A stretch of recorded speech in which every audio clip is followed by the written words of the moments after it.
Do you like treasure? Have you ever wanted to own treasure? Then this is your video. We are breaking treasure map today. The Yu-Gi-Oh card. Treasure map. You know, we all love treasure map, and today we're gonna break it. It's broken.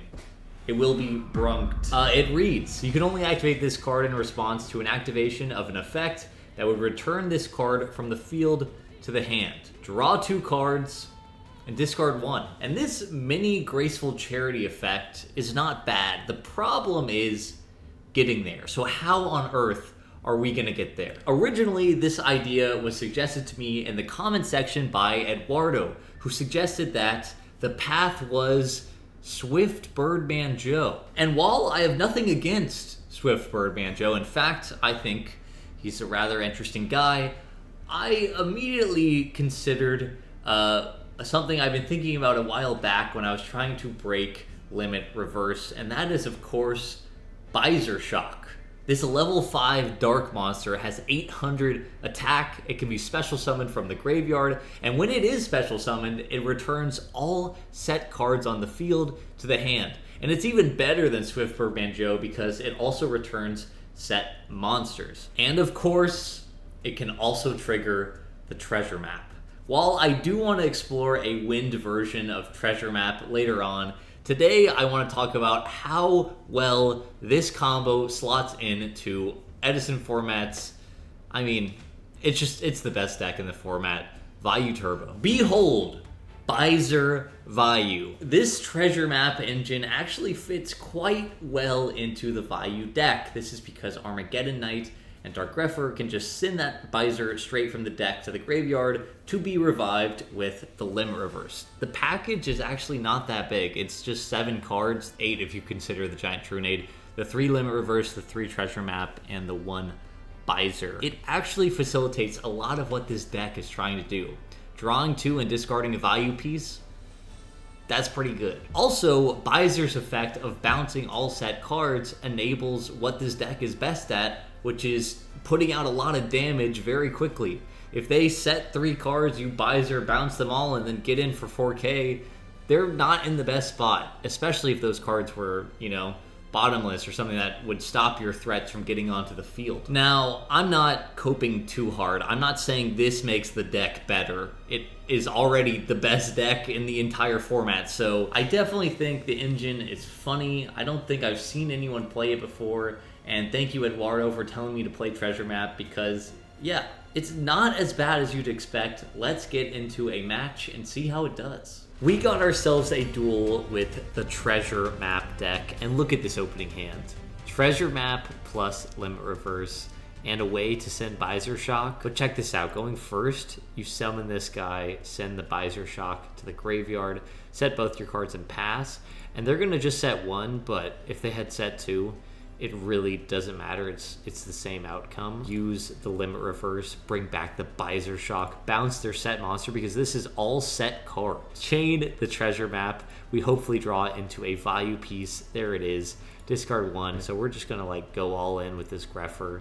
Send the Sirocco. We use the thing. We have not yet used our normal summon, so we can basically play around Gores. And then we just tribute summon Caius in main phase to banish the Gores, and things are going very well for us. They're going to set that Raikou, clear our Vayu guy. We activate Allura. We can draw 2 cards, banish the Grepher, normal summon the Caius, target the monster, and they are just dead. There's just nothing they can do.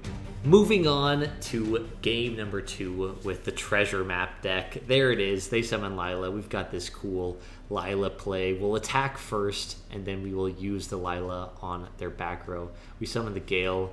I didn't really put any other 7s in this deck, so all I had was the Black Rose, but it's fine. They're going to use this card. They bring out the Lila, and they're going to use it on our back row. Unfortunately, it hits the treasure map. They didn't Brionic it. It's the dream. Imagine if they Brionic this card, but no, they just hit the back row. They mill a wolf, which is quite good for them.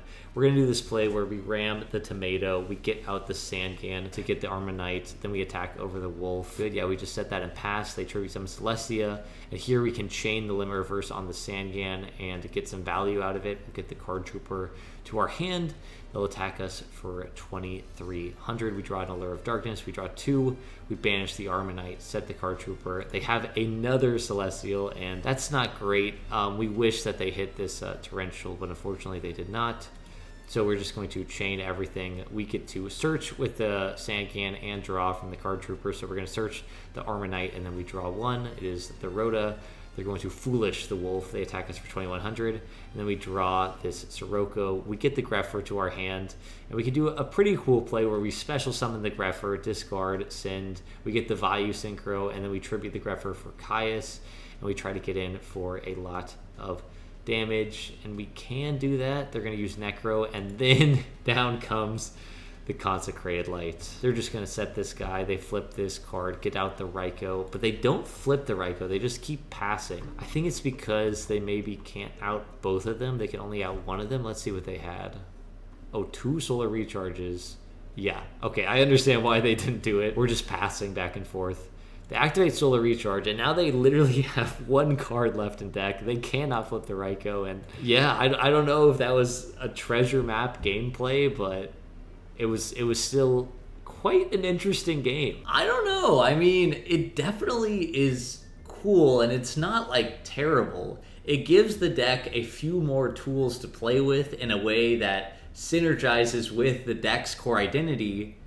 However, you are just making an already solved deck more fragile. It's so frustrating that Treasure Map has to respond directly to the card that bounces it. So if you summon Byser Shock and your opponent chains one of their set cards, yeah, you can activate Treasure Map. Also, I was like on Tomatoes, but I'm pretty sure you cannot activate the Treasure Map in the damage step, because Tomato can summon Byser Shock out of the deck, and Byser Shock is an if, so it will activate, but yeah, it's too hard to pull off, and even when you do pull it off, it doesn't like straight out win you the game. I like that it doesn't kill the deck. Like, the deck is still very playable with this engine, but it also doesn't make it better. So maybe we gotta look more towards wins. You know, maybe Swift Birdman Joe is the deck that really needs the Treasure Map to survive, but maybe Vayu Turbo is doing quite fine without it. Thank you all so much for watching, and I will see you in the next one.